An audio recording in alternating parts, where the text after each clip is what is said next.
Sledujte, čo ja viem na jedno... Či jedna správna odpoveď a hráte o 50-eurové poukazy na nákup kníh a o 5-dňový poznávací...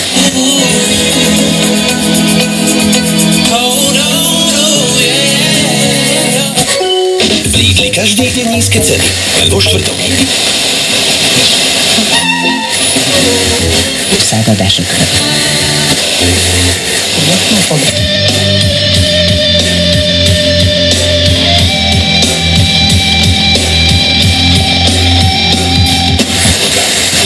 Kompletnej verzii.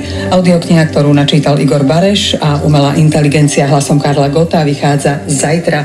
Obsahuje 73 kapitol a opisuje spevákov život od detstva cez spevácké úspechy v Česku i v cudzine, narodenie dcér, vážne zdravotné komplikácie až po posledné týždne jeho života. Počasie. Popoludní slnečno a veľmi teplo, 23 až 28 stupňov, no a príjemné letné počasie nás čaká aj zajtra. Noc prevažne jasná, 14 až 9, v dolinách a kotlinách o niečo chladnejšie. Z rána a predpoludním opäť treba ojedinele rátať s hmlou alebo nízkou oblačnosťou, no ale cez deň už opäť slnečno a veľmi teplo, 22 až 27, na horách vo výške 1500 metrov okolo 15 stupňov. V našej edícii Smile zažite jazdu s úsmevom a ušetrite teraz až 5700 eur. Toto je Opel. Dvaja interpreti, dve generácie, dva úspešné príbehy. Hex a Ema Drobná ako host na spoločnom Kde je tu láska túr? 7. novembra v Poprade, 8. v Žiline, 9. v Trenčine, 10. novembra v Námestove.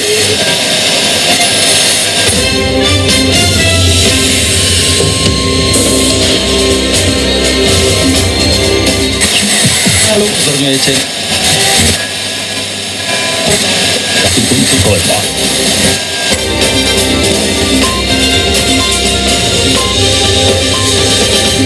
Bolo 16 hodín.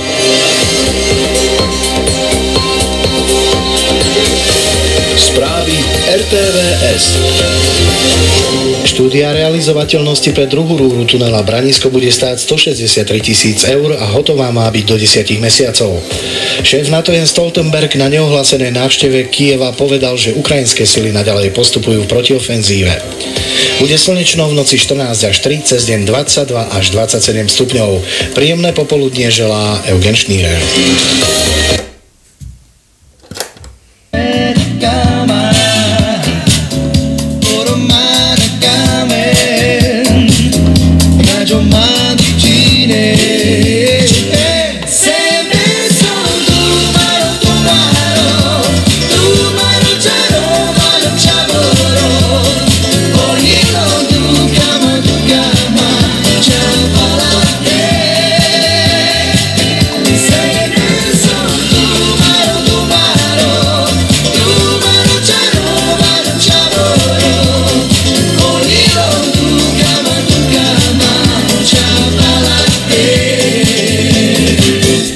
Prişi